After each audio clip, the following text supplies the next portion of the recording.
हाँ जी। Good morning dear students.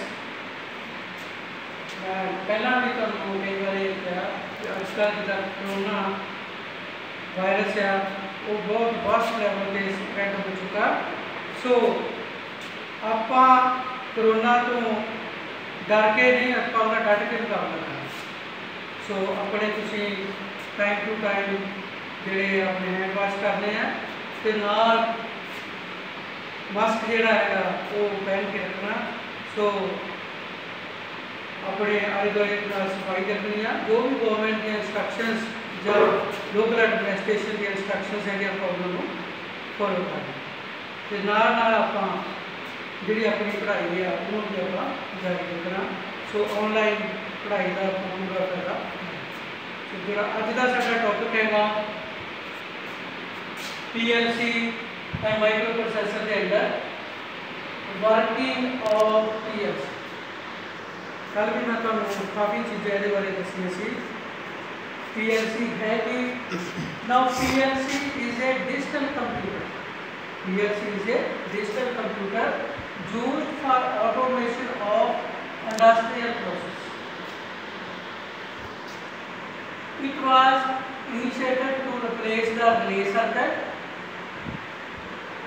or we can say basically it is a smart relay process. अब आप switches की गल की सी, मैं तुहानू दस्सिया there are three type of switches. First switches are the mechanical or manual operated switch. Second types are the electromechanical switch. Now the new third switches are the electronic switches. वो मैं तुहानू detail दस्सिया सी कि जिहड़े साडे manual operated switch है single way two way जां साडे कोल घरां दे विच पुश बटन टाइप हुए जां साडे कोल intermediate switch two way switches flush type है टर्मिनल टाइप है, वो सारे स्विचेस जिहड़े असीं मल्टीपल एनर्जी दे नाल मैनुअली ऑपरेट करते हैं। मकैनिकली उन्हां दे विच एक पार्ट मूव करदा, कॉन्टैक्ट मूव करदा, जिहदे नाल उहदे विच नॉइस क्रिएट हुंदी ते स्पार्किंग भी करदी।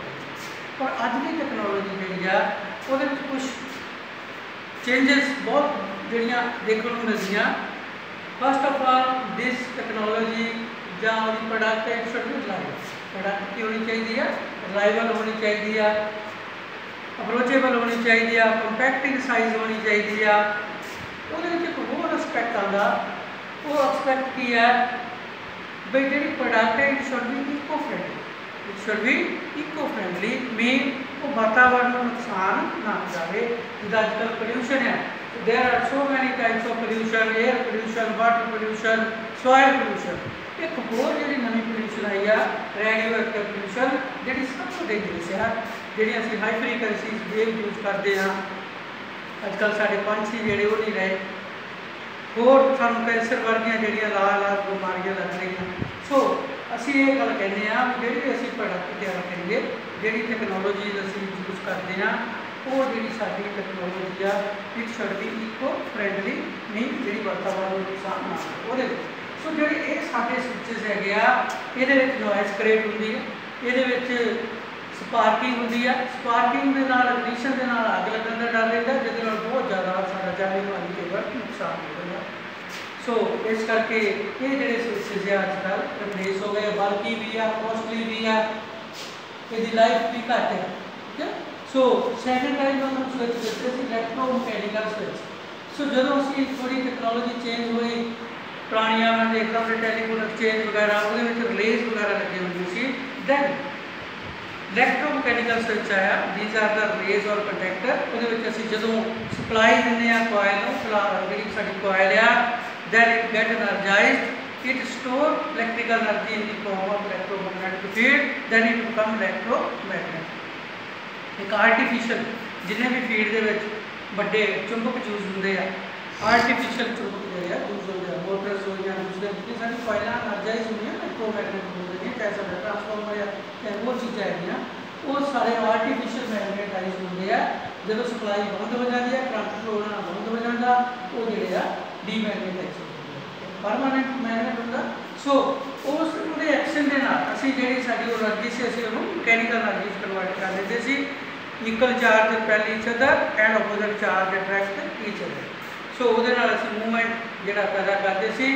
सो ये जी रिले आ ये जो मैगनेटाइज होंगी सी क्लोजर में अपने वाल खिंच लेती सी तो जोड़े नॉर्मली ओपन कंटैक्ट क्लोज हो जाते सी, जो क्लोज आ वो ओपन हो जाते सी। तो साडा जो स्विच का काम करती सी ये सेम प्रॉब्लम ये स्पार्किंग ये नॉइस ये सेम वही अग लगन का डर भी रहता सी तो यदा साइज भी वड्डा सी। सो असीं गल कर रहे कंपैक्टनेस। तो थर्ड जो मैं दसा switch that is the electronic switch we can use PN junction diode है switch we can use transistor switch जिहदी स्पीड जी बहुत ज़्यादा है that switch is also called silent switch. Silent switch mean ये जोड़ा मकैनिकली कोई भी कॉन्टैक्ट ब्रेक नहीं होंगे। एक्चुअल जो साडा सर्किट है क्लोज हो जाता, सर्किट जो ओपन हो जाता। जिदा मैं कई बार पहला जोड़ा साडा डायोड है अगर फॉरवर्ड वाइस है तो कंडक्ट करता है, रिवर्स वाइस है तो कंडक्ट नहीं करता। Mean under forward bias it is the on switch and under reverse bias it is the open switch. इस तरह साडा ट्रांजिस्टर है जो सैचुरेशन रीजन होएगा ऑन स्विच वर्क करेगा, जो कट ऑफ रीजन चलेगा ऑफ स्विच वर्क करेगा। सो इसकी स्पीड जी बहुत ज़्यादा है। जिन्नियां साडियां अजकल मशीनस हैं जिहड़ियां साडी इलैक्ट्रॉनिक मशीन मीन कंप्यूटर है जां वो चीज़ां जिन्नियां भी साडे मोबाइल वगैरह है वो जी स्विचिंग फास्ट है that is only due to the electronic switch. So it is also called silent switch. इसका साइज बहुत कंपैक्ट है, ये एनर्जी बहुत जी घट कंज्यूम करता है क्योंकि अजकल जो ट्रेंड है वो एनर्जी कंजर्वेशन है। असं ये चाहते हैं जिहड़ियां साडियां डिवाइसिस हो that should be energy efficient, घट तो घट इनपुट देण दे नाल असीं मैक्सिमम जी आउटपुट गेन कर सकीए, असीं अपनी एनर्जी जी बचा सकीए। सो वो अंदर जी एनर्जी कंजरवेशन का भी असीं ध्यान रखना तो नाल असीं एनवायरनमेंट का भी ध्यान रखना। सो टैक्नोलॉजी इको फ्रेंडली वो अंदर जो असीं स्विच यूज करते हैं that is the electronic switch. So इत्थे लाइन जी मैं लिखा it was initiated to replace the relays. So जो इलैक्ट्रोमकैनिकल स्विच से रिलेज वगैरह सी पहला असीं उहदे नाल कंट्रोल करते सी इंडस्ट्री दे विच, पर वो जिहड़ियां की हो गई रिप्लेस हो गई। So basically it is a smart relay fixer. हुण मैं तुहानूं पहला एक चीज़ दसी सी कि पहला जो जमाना सी उस वेले असीं कहंदे फिटेस्ट इज़ द सर्वाइव, जो ज़्यादा बंदा तकड़ा होंदा सी वो सर्वाइव करता सी। उस तो बाद बंदा जो व्हील इजाद होया मकैनिकल एनर्जी की गल हुई, फिर जी साडी मूवमेंट सी वो फास्ट हो गई, बंदा इंटैलीजेंट हो गया तो इंडस्ट्री रेवोल्यूशन आ गई। फिर मतलब जैसे IT revolution I, information technology साडे सर्किट जोड़े वो उस तरह वर्क करन लग पे, बंदा जोड़ा सी थोड़ा यूनीक हो गया। उस तो बाद हुण जो जमाना आया आर्टिफिशियल इंटैलीजेंस का, आर्टिफिशियल इंटैलीजेंस के बंदा जो साडा स्मार्ट हो गया। हुण इलैक्ट्रिकल एनर्जी यूज होंगी आ मोस्टली, तो जी साडी फ्यूल एनर्जी आ असीं उहदे तो अवॉइड करते हैं। अजकल तुसीं देख रहे हो इलैक्ट्रिक ऑटो आ गया, इलैक्ट्रिक ट्रैक्शन चल गई। तो जो engine is going to replace the motor नाल। सो जोड़े साडे स्विचेस आ गए वो भी स्मार्ट स्विच आ गए, सेंसर आ गए। सेंसर की है बेसिकली सेंस करके भी स्विचिंग करते हैं। सो वो लिखा basically it is a smart relay box. अब ये भी स्विचिंग का करता, पर एक बड़े अजकल जो जमाना है वो स्मार्टनेस का आ, हार्ड वर्क का जमाना नहीं रहा, स्मार्ट वर्क का जमाना जो। सो वर्किंग ऑफ PLC, मैं तो PLC और computer both are same thing. PLC small in size.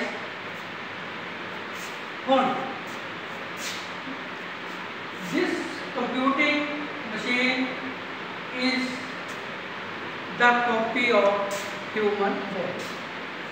This is the copy of the human body. मैं तुहानूं दस्सिया सी बंदा जो इंजीनियर बनया इन्हें किया हर चीज़ की जी कॉपी की है वो नेचर की की। सब तो जो बेस्ट डिजाइनर है बेस्ट जो इंजीनियर है वो नेचर की है। असी हर चीज़ की कॉपी करके अगर अगों एक आर्टिफिशियल सिस्टम तैयार कर दें, असली सिस्टम की नकल मार के नकली सिस्टम तैयार करते हैं, असी इंजीनियर बन जाते हैं।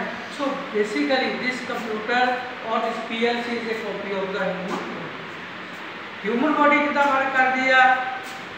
ये मैं तो दसिया सी जोड़े साढ़े 5 सेंसिंग ऑर्गन हैं, आईज ऑप्टिकल एनर्जी देखदियाँ, साढ़े जो ਜਿਹੜੀ ਸਾਡੀ ਪ੍ਰਤੀਬਿੰਬ ਜਾਂ ਜੋ ਵੀ ਚੀਜ਼ ਸਾਡੀ ਬ੍ਰੇਨ ਦੇ ਵਿੱਚ ਬਣਦੀ ਹੈ, ਅਸੀਂ ਦੇਖਦੇ ਵੀ ਕੀ ਚੀਜ਼ ਆ, ਕੌਣ ਆ ਰਿਹਾ, ਕੌਣ ਜਾ ਰਿਹਾ, ਠੀਕ ਹੈ। ਸੋ ਇਸੇ ਤਰ੍ਹਾਂ ਸਾਡੇ ਕੰਨ ਸੁਣਦੇ ਆ, ਉਹ ਵੀ ultimately sound signal ultimately converted into the electrical signal. ਜਿਹੜਾ ਸਾਡੇ ਕੰਨ ਦਾ ਪਰਦਾ ਹੈ, ਡਾਇਫਰਾਮ, ਅਸੀਂ ਉਹਦੇ 'ਤੇ ਜਦੋਂ ਆਵਾਜ਼ ਪੈਂਦੀ ਆ ਉਹ ਵਾਈਬ੍ਰੇਟ ਕਰਦਾ, ਉਹਦੇ ਨੀਚੇ ਸਿਸਟਮ ਲੱਗਾ ਆ। ਜਿੱਦਾਂ ਅਸੀਂ ਮਾਈਕਰੋਫੋਨ ਦੇ ਵਿੱਚ, ਮਾਈਕਰੋਫੋਨ ਕਿੱਦਾਂ ਡਿਜ਼ਾਈਨ ਕੀਤਾ, ਬੰਦੇ ਦੇ ਕੰਨ ਵੱਲ ਦੇਖ ਕੇ। कैमरा कितना डिजाइन किया, बंदे की अख वाल देख के। स्पीकर कितना तैयार किया, बंदे का क्राउड सिस्टम खड़ा देख के। सो इस तरह असी वो जो सेंसर के क्रिएट कर रहा है। इनपुट साइड के उत्ते साडे कोल सेंसर लगे हुए हैं। सेंसर इनपुट जिदा साडी बॉडी के इनपुट सेंसर जोड़े है वो जी इनफॉर्मेशन पहुँचाते हैं, वो कितने पहुँचाते हैं, ब्रेन। चाहे असी देखते हैं फस्ट इनफॉर्मेशन कितने पहुँचती है, ब्रेन। अगर किसी का दिमाग नहीं सही है, यदा मतलब उसका CPU खराब है, तो वो वैसे ही बंदा पागल कह दें, असं इग्नोर कर दें। अगर वो गलत मलत हरकत भी करता या कोई पुठिया सीधियाँ हरकत करता, असी उन्होंने सिर्फ इसी करके इग्नोर कर देते हैं भी ये बंदा ही पागल है, इसका दिमाग सही नहीं है। So CPU is the central processing unit, जिहदे कल असीं तीन पार्ट है, arithmetic and logic unit, control unit and memory unit. दिमाग के अरिथमैटिक असीं कैलकुलेशनस करते हैं, लॉजिक के दलीलबाजी करते हैं, तर्कबाजी करते हैं। सो ये दोनों यूनिट जिहड़े आ, मतलब का मीनिंग दस्सिया सी कैलकुलेटर ते कंप्यूटर की फर्क होंदा। Calculator is a pre program device which can only calculate the that can make only calculations, but जब लॉजिक इन्वॉल्व होगा then it will become computation। So arithmetic ते लॉजिक यूनिट फिर वो एक्टिविटीज को कंट्रोल करने लई जिदा साडी बॉडी, अगर साडा ब्रेन सही है तो साडी बॉडी को परफेक्टली कंट्रोल भी करेगा। फिर वो चीज़ को याद रखना, that is called memory. So this is the brain, this is the brain of the human body, but CPU for the central processing unit for machine. ਹੁਣ ਇਹਨੂੰ ਵੀ ਉਸੇ ਤਰ੍ਹਾਂ ਅਸੀਂ ਜਿੱਦਾਂ ਬ੍ਰੇਨ ਨੂੰ ਇਨਫੋਰਮੇਸ਼ਨ ਪਹੁੰਚਦੀਆਂ ਸੈਂਸਰ ਦੇ ਨਾਲ, ਅਸੀਂ ਇੱਧਰੋਂ ਸਾਡੀਆਂ ਡਿਵਾਈਸਿਸ ਜਿਹੜੀਆਂ ਆਈਆਂ ਸੈਂਸਰ ਬਣਾਉਣ ਲਈ, ਇਹਨੂੰ ਅਸੀਂ ਕਹਿੰਦੇ ਤਾਂ input module. This module is called input module. Input ਕਿਹਦੇ ਥਰੂ ਦਿੰਦੇ ਆ, ਸੈਂਸਰਸ ਦੇ push button switch. Push button switch ਜਦੋਂ ਅਸੀਂ ਨਾਰਮਲੀ ਇਹਨੂੰ ਪੁਸ਼ ਕਰਦੇ ਹਾਂ ਇਹ ਆਨ ਹੋ ਜਾਏਗਾ, ਜਦੋਂ ਅਸੀਂ ਛੱਡ ਦਿੰਦੇ ਹਾਂ ਇਹ ਸਪ੍ਰਿੰਗ ਦੀ ਟੈਂਸ਼ਨ ਨਾਲ ਪਿੱਛੇ ਚੱਲ ਜਾਏਗਾ, ਆਫ ਹੋ ਜਾਏਗਾ। ਫਿਰ ਉਸ ਦਾ push button. then liquid level switch, एक switch है उसका सिंबल है liquid level। जिदा साडी पानी की टैंकी भर गई, मोटर अपने आप बंद हो जाती है, खाली हो गई मोटर चल पैंदी है, वो लिक्विड का लैवल की है उन्होंने चैक कर दिया, या कई बार इंडीकेट कर दिया 25% भर गई या 50% भर गई, 75% भर गई, फुल हो गई, ये liquid level. Then limit switch, ਅਸੀਂ एक पार्टिकुलर लिमिट है को काम करते हैं, उसको बाद टर्मिनेट कर देते हैं, ये सिंपल है लिमिट स्विच का। दैन प्रेशर स्विच, तो एनर्जी जी physically in the form of pressure, in the form of temperature, बड़ी तरह की एनर्जी फ्लो करती है। सेंसर्स जोड़े है उन्होंने चेक करते हैं। सो ये इस तरह स्विचिंग होती है जी इनपुट मॉड्यूल से। दैन इनपुट मॉड्यूल को कितने गई हो in the brain of this machine CPU। CPU की करता एग्जीक्यूट करता, जिदा साडा दिमाग सोचता, ਜਿਹੜਾ ਸਾਨੂੰ जो भी सानू डाटा मिल रहा, जो भी सानू इंस्ट्रक्शन साडे पहला ऑलरेडी दिमाग चाहिए, ਉਹਦੇ अकॉर्डिंगली ਅਸੀਂ ਉਹਨੂੰ ਸੋਚਦੇ ਵੀ ਕੰਮ ਨੂੰ ਕਿਸ ਤਰ੍ਹਾਂ ਕਰਨਾ, ਠੀਕ ਹੈ ਜਾਂ ਗਲਤ ਹੈ। ਸੋ ਇਹਦੇ ਵਿੱਚ ਚੱਲ ਜਾਂਦਾ। ਬਾਕੀ ਮੈਂ ਤੁਹਾਨੂੰ ਕੱਲ੍ਹ ਇੱਕ ਚੀਜ਼ ਹੋਰ ਦੱਸੀ ਸੀ, ਜਿਹੜੀ ਸਾਡੀ ਬੋਡੀ ਆ ਉਹਨੂੰ ਚਲਾਉਣ ਵਾਸਤੇ ਅਸੀਂ 2-3 ਟਾਈਮ ਖਾਣਾ ਖਾਂਦੇ ਹਾਂ, ਡਾਈਟ ਲੈਂਦੇ ਹਾਂ। ਅਗਰ ਅਸੀਂ ਖਾਣਾ ਨਹੀਂ ਖਾਵਾਂਗੇ ਤਾਂ ਬੋਡੀ ਜਿਹੜੀ ਸਾਡੀ ऑटोमेटिकली डिके हो जाएगी, खत्म हो जाएगी। सो बिना पावर को ये भी दुनिया डिवाइसेज है नहीं प्लेट दुनिया। Basically this power supply is it is an energy may be the form of AC और DC, but in this case this supply is DC। Okay, ये सारे IC लगे होंगे हैं, 40 पिन IC जो साडा CPU प्रोसैसर का लगा होगा, और ICs लगे होंगे हैं। बाकी होर एसोसिएट सर्किटरीज होंगी है, उन्होंने सप्लाई चाहिए। इनपुट के भी जो थ्रू असीं दिंदे आ उन्होंने भी सप्लाई चाहिए है, इन्होंने भी सप्लाई चाहिए है। तो it is the feed line in the form of DC और AC। दैन ये सप्लाई असीं इनपुट को भी दिंदे आ, CPU ਨੂੰ ਦਿੰਦੇ ਆ, ਇਹ ਸਪਲਾਈ ਜਿਹੜੀ ਸਾਡੇ ਆਊਟਪੁੱਟ ਮੋਡਿਊਲ ਦੀ ਹੈ। ਇਨਪੁੱਟ ਦਿੱਤੀ CPU ਦੇ ਵਿੱਚ ਉਹ ਐਗਜ਼ੀਕਿਊਟ ਹੋਇਆ ਪ੍ਰੋਗਰਾਮ, ਪ੍ਰੋਸੈਸ ਹੋਏਗਾ, ਪ੍ਰੋਗਰਾਮ ਆ ਕੇ ਆਊਟਪੁੱਟ ਦੇਗਾ। ਪਰ ਇਹ ਦੇਖੋ प्रोग्रामिंग डिवाइसेस ਜਿਹਦੇ ਨਾਲ ਅਸੀਂ ਪ੍ਰੋਗਰਾਮ ਕੀਤਾ, it is the set of instructions given to the computer. ਜਿੱਦਾਂ ਸਾਨੂੰ ਅਸੀਂ ਕੋਈ ਚੀਜ਼ ਸਿੱਖਦੇ ਹਾਂ, ਸਾਨੂੰ ਸਾਡਾ ਟੀਚਰ ਜਾਂ ਸਾਨੂੰ ਕੋਈ ਸਾਡੇ ਪੇਰੈਂਟਸ ਇਨਸਟਰਕਸ਼ਨਸ ਦਿੰਦੇ ਆ ਵੀ ਇਸ ਤਰ੍ਹਾਂ ਨਹੀਂ, ਇਸ ਤਰ੍ਹਾਂ ਕਰਨਾ, ਇਸ ਤਰ੍ਹਾਂ ਨਹੀਂ ਕਰਨਾ, ਇਸ ਤਰ੍ਹਾਂ ਕਰਨਾ, ਉਹਨੂੰ ਅਸੀਂ ਕਹਿੰਦੇ ਇੰਸਟਰਕਸ਼ਨਸ, ਹਦਾਇਤਾਂ ਦਿੱਤੀਆਂ ਜਾਂਦੀਆਂ। ਸੋ ਇਸੇ ਤਰ੍ਹਾਂ ਪ੍ਰੋਗਰਾਮ ਕੀਤਾ ਸੀਕੁਐਂਸ ਵਾਈਜ਼ ਅਸੀਂ ਸੈਟ ਆਫ ਇਨਸਟਰਕਸ਼ਨਸ ਦਿੰਦੇ ਆ, ਕਿਉਂਕਿ ਮਸ਼ੀਨ ਹੈ ਇਹ ਆਪਣੇ ਆਪ ਕੁਛ ਨਹੀਂ ਸਮਝਦੀ, ਜੋ ਅਸੀਂ ਉਹਨੂੰ इंस्ट्रक्शंस ਦਿੱਤੀਆਂ ਫਸਟ ਤੋਂ ਸਟਾर्ट ਹੋਏਗੀ, फिर ਉਹ ਕਿੱਥੋਂ ਕਿਹੜੀ ਚੀਜ਼ ਨੂੰ ਰੀਡ ਕਰਨਾ, ਕਿੱਥੇ ਲਿਜਾਣਾ, ਕਿੱਥੇ ਕੰਪੇਅਰ ਕਰਨਾ, ਐਗਜ਼ੀਕਿਊਟ ਕਰਕੇ ਕਿੱਥੇ ਰਿਜ਼ਲਟ ਦੇਣਾ, ਕਿੱਥੇ ਜਾ ਕੇ ਉਹਨਾਂ ਨੂੰ ਸਟਾਪ ਕਰ ਦੇਣਾ, ਉਹ ਸਾਰਾ ਜਿਹੜਾ ਸੀਕੁਐਂਸ ਹੈ। ਸਪੋਜ਼ ਅਸੀਂ 2 ਨੰਬਰ ਐਡ ਕਰਨਾ ਚਾਹੁੰਦੇ ਹਾਂ, ਪਹਿਲਾਂ ਉਹ ਕੀ ਕਰੇਗਾ, ਰੀਡ ਕਰੇਗਾ 2 ਨੰਬਰ ਇੱਥੇ ਵੀ ਆ, ਫਿਰ ਉਹਨਾਂ ਨੂੰ ਉਹ ਐਡ ਕਰੇਗਾ, ਫਿਰ ਸਾਨੂੰ ਐਡ ਕਰਕੇ ਉਹ ਸਾਨੂੰ ਰਿਜ਼ਲਟ ਦੇਗਾ, ਫਿਰ ਉਹ ਸਟਾਪ ਹੋਏਗਾ। स्टार्टिंग तो लैके एग्जीक्यूशन करके स्टॉप तक जो इंस्ट्रक्शंस देवे वो फॉलो करेगी। सो प्रोग्रामर है तो प्रोग्रामिंग डिवाइस तो इन इंस्ट्रक्शंस दे दिया या डाटा दे दिया उसके अकॉर्डिंगली बात। दैन मैमरी की एक प्राइमरी मैमरी है नेचुरल, उस तो बाद जी दूसरी मैमरी है वो सैकेंडरी मैमरी पेन ड्राइव है जैसा तो वो ब्राउज वगैरह कर सकते हैं, दोबारा रीड कर सकते हैं, असं रीड कर सकते हैं, तो राइट कर सकते हैं। सो जा आजकल मैमरीज भी बड़िया फास्ट आ गई, वो भी जो ट्रांजिस्टर का बेस्ड है डिजिटल मैमरीज आ गई हैं। पहला जो मैग्नेटिक मैमरी सी वो भी अपसलीट हो गई, आजकल नहीं यूज हो गई। सो इस तरह से ये तो मैमरी दे सकते हैं, तो मैमरी ले सकते हैं। आउटपुट जो असं कोई काम कर लें, सोच लें, वो बारे डिसीजन लेने, फिर असं आउटपुट मतलब दसा साड़ी बॉडी की है, जो सोच लेती है की करना, फिर वो डायरैक्ट करती है साढ़े हाथ पैर जोड़े साढ़े वर्किंग ऑर्गन, ये साढ़े सेंसिंग ऑर्गन से ये साढ़े वर्किंग ऑर्गन है जिन्होंने काम करना एक्चुअल, जिन्होंने वर्क की शेप देनी।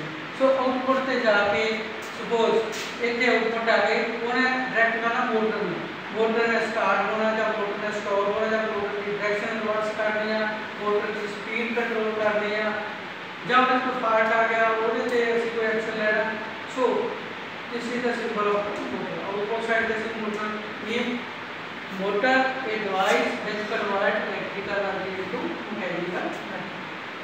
तो प्रोड्यूस ਹੁੰਦਾ ਅਸੀਂ ਉਹਨੂੰ ਜਾਂ ਅਸੀਂ ਸੋਲਿਨੋਇਡ ਨੂੰ ਪਾਏ ਅਸੀਂ ਇਹਨੂੰ ਸਪਲਾਈ ਦੇ ਸਕਦੇ ਹਾਂ ਕੋਡ ਨੂੰ। then we can rather supply to the speaker ਕੀ ਹੈ, ਸਪੀਕਰ ਡਿਵਾਈਸ ਹੈਗੀ ਆ which convert electrical energy into sound। ਅਸੀਂ ਇਧਰੋਂ ਮਾਈਕ੍ਰੋਫੋਨ ਨਾਲ ਇਨਪੁਟ ਦਿੰਦੇ ਆ, microphone convert sound energy into electrical energy, but speaker convert that electrical energy into further sound energy। ਜਾਂ ਅਸੀਂ ਇੱਥੇ ਕੋਈ ਬਲਬ ਵਗੈਰਾ लाइट सोर्स लगा देते हैं, it convert also electrical energy into light energy. So इस तरह ये सारा आउटपुट प्रोड्यूस हो गया।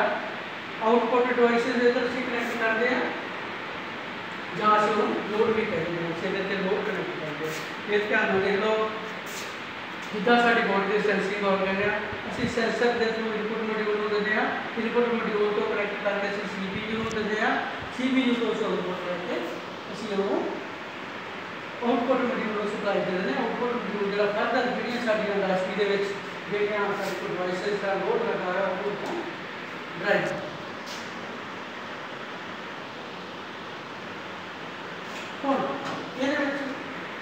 ये CPU ऑपरेटिंग सेंटर एक बार पूछ CPU operating centre.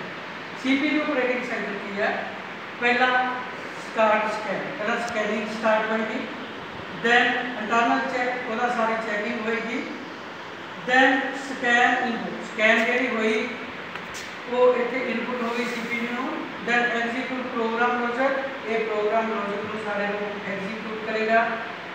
Then update output देते अपडेट कर देगा कि रूटीन करना अब वो एक्शन मिल जाएगी वो ब्रेक। सो ये साडा एक सिंपल साइकिल हैगा।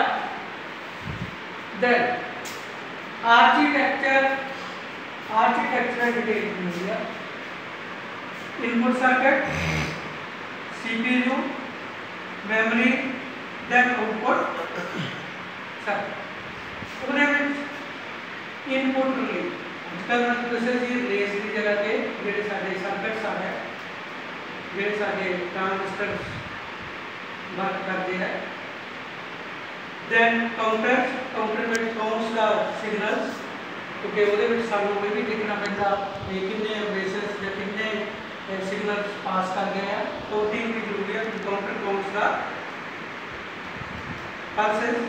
देन आउटपुट रिले जेडी इंजरी साइड से रिलेज लगियां होंगी या स्विचेस लगे हो आउटपुट रिले कहते हैं। देन इंटरनल रिलेज रिलेज में भी लगी हुई हैं जेडियां ਉਹਦੇ ਨਾਲ ਵਰਕ ਕਰਦੀਆਂ, ਉਹਦੇ ਵਿੱਚ यूटिलाइजेशन ਦੇ ਲਈ internal relays relays. Then timer ਦਾ टाइमिंग ਦਾ ਵੀ ਧਿਆਨ ਰੱਖਣਾ, क्योंकि कितने टाइम ਲਈ ਜਿਹੜੀ ਐਗਜ਼ੀਕਿਊਟ ਹੋਣਾ, कितने टाइम ਲਈ ਕਿਸ ਚੀਜ਼ ਦਾ ਐਗਜ਼ੀਕਿਊਟ ਹੋਣਾ, टाइमर लगाਉਂਦਾ। देन डाटा स्टोरेज ਜਿਹੜੀ ਸਾਡੀ ਆउटपुट आ रही है ਉਹਦੀ ਅਸੀਂ जो सारी स्टोरेज वगैरह ਦੀ मेमोरी ਜਿਹੜੀ मेमोरी ਦੇ ਵਿੱਚ ਤੁਸੀਂ। सो इस तरह साडा ਜਿਹੜਾ ਇਹ वर्क करदा है। ਅਸੀਂ फिर ਇਹਦੇ ਵਿੱਚ मेन मेमोरीज ਦੇ ਵਿੱਚ बहुत सारी सारी memory. First of all is ROM में read only memory, that is fix.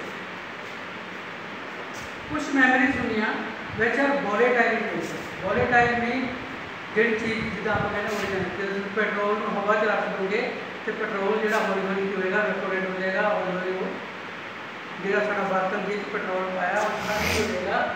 That is not volatile, that is the volatilization होगी। सो ROM ਜਿਹੜੀ ਆ volatile ਨਹੀਂ, ਉਹਦੇ ਕੰਟੈਂਟਸ ਆਪਣੇ ਉਹਦੇ ਫਿਕਸ ਹੁੰਦੀ ਆ, ਅਸੀਂ ਇਹਨੂੰ ਰੇਜ਼ ਨਹੀਂ ਕਰ ਸਕਦੇ। ਜਦੋਂ ਤੁਸੀਂ ਕੰਪਿਊਟਰ ਦੇ ਵਿੱਚ ਕੋਈ ਸੌਫਟਵੇਅਰ ਭਰਨਾ ਹੋਗਾ ਜਾਂ ਐਪਲੀਕੇਸ਼ਨ ਦਾ, ਜਾਂ ਉਹਦੇ ਵਿੱਚ ਜਿਹੜੀਆਂ ਜਦੋਂ ਅਸੀਂ ਕੰਪਿਊਟਰ ਨੂੰ ਔਨ ਕਰਦੇ ਹਾਂ ਜਾਂ ਕਿਸੇ ਮੋਬਾਈਲ ਨੂੰ ਔਨ ਕਰਦੇ ਹਾਂ, ਜਿਹੜੀ ਉਹਦੇ ਵਿੱਚ ਇੰਟਰਨਲ ਪਹਿਲਾਂ ਐਗਜ਼ੀਕਿਊਸ਼ਨ ਹੁੰਦੀ ਸਾਡੇ ਐਪਲੀਕੇਸ਼ਨ ਤੋਂ ਪਹਿਲਾਂ, ਉਹ ਸਾਡੀ ROM ਦੇ ਉੱਤੇ ਹੁੰਦੀ ਹੈ।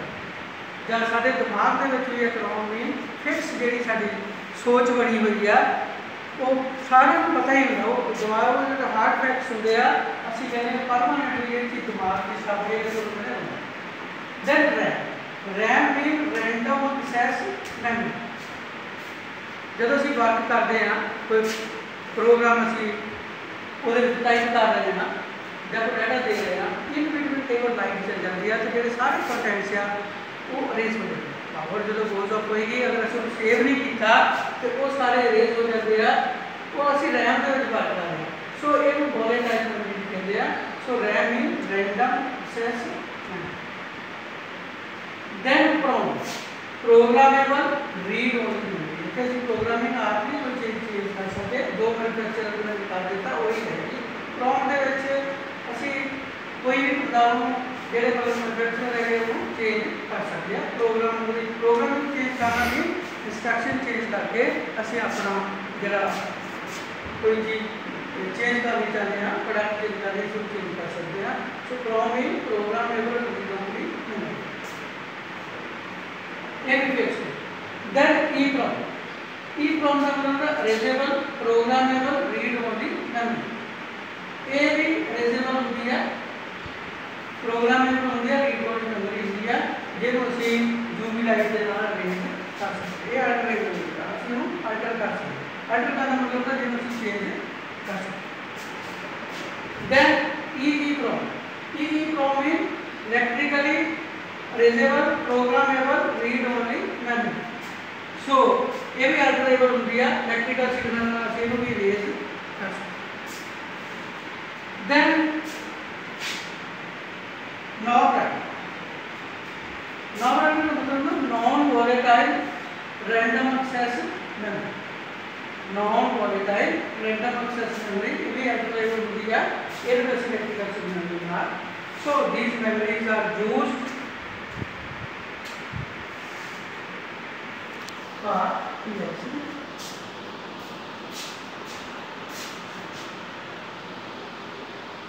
ਜਿਹੜੀਆਂ ਕਿ ਅਸੀਂ ਪ੍ਰੋਗਰਾਮਿੰਗ ਲੈਂਗੁਏਜਸ ਮੈਂ ਸਭ ਕੱਲ੍ਹ ਦੱਸਿਆ ਸੀ ਅਸੀਂ ਉਹ programming language generator diagram type ਹੋਈ ਜਾਂ ਹੋਰ ਅਸੀਂ ਸਟਰਕਚਰਲ ਲਿਸਟ ਹੋਈ ਇਸ ਤਰ੍ਹਾਂ ਦੀ ਪ੍ਰੋਗਰਾਮਿੰਗ ਲੈਂਗੁਏਜ ਯੂਜ਼ ਕਰਕੇ ਅਸੀਂ ਉਹਨੂੰ ਪ੍ਰੋਗਰਾਮ ਕਰਕੇ ਇੰਡਸਟਰੀ ਦੇ ਵਿੱਚ ਜਿਹੜਾ ਆਪਣਾ ਪ੍ਰੋਸੈਸ ਆ ਅਸੀਂ ਉਹਨੂੰ ਆਟੋਮੇਸ਼ਨ ਦੇ ਸਕਦੇ ਹਾਂ, ਉਹਦੀ ਸਪੀਡ ਵਧਾ ਸਕਦੇ ਹਾਂ ਪ੍ਰੋਡਕਸ਼ਨ ਦੀ। ਇਸ ਤਰ੍ਹਾਂ ਸਾਡਾ ਜਿਹੜੀ PLC ਜਿਹੜਾ ਸਾਡਾ ਕੰਮ ਕਰਦਾ। Now if you have any problem at any time you can contact me on my number. Thank you.